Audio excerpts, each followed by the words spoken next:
Երբ մենք հիվանդանում ենք, չենք ասում, բոլոր բժիշկներն են նույնը։ Մենք փնտրում ենք լավագույն բժշկին, հարցնում ենք, ուսումնասիրում ենք, համեմատում ենք, վստահում ենք նրան, ում ձեռքերում մեր առողջությունը ամուր կլինի։ Երբ տուն ենք կառուցում, չենք ասում, բոլոր շինարարներն են նույնն են։ Մենք ընտրում ենք նրան, ով ամուր հիմք կդնի, որովհետև գիտենք, եթե հենքն ամուր չէ, տարիների ընթացքում տունը կփլվի։ Նույնիսկ ամենապարզ կենցաղային ծառայությունից օգտվելիս, մենք ընտրում ենք ավելի որակյալը, ավելի վստահելի, ավելի պատասխանատուն, որովհետև հասկանում ենք, ընտրությունը հետևանքներ ունի։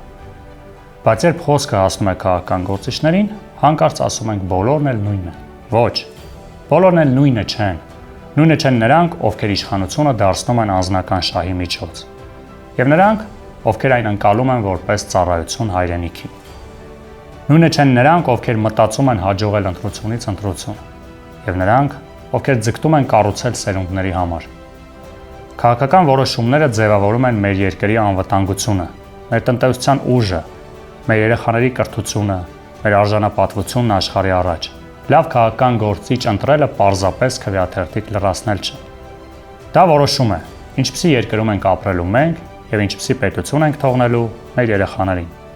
Մենք չենք վստահում մեր տունը պատահական վարպետի, չենք վստահում մեր առողջությունը պատահական բժշկի։ Ուրեմն ինչու պետք է մեր հայրենիքն ու պետականությունը վստահենք անտարբերությանը։ Մեր ապագան սկսում է մեր ընտրությունից։ Ուստի ընտրություններին պետք է գնալ գիտակցված, որովհետև անտարբերությունը նույնպես ընտրություն է եւ այն միշտ թանկ է արժենում։ Ձեր ընտրությունը ձևավորում է մեր մանդատը, բայց այդ մանդատը մեզ վրա դնում է հստակ պատասխանատվություն։ Մենք պատասխանատու ենք ոչ միայն խոստումների, այլ նաեւ արդյունքների համար։ Ձեր վստահությունը իրավունք չէ, դա պարտավորություն է, եւ մենք պատասխանատու ենք ձեր ընտրության համար։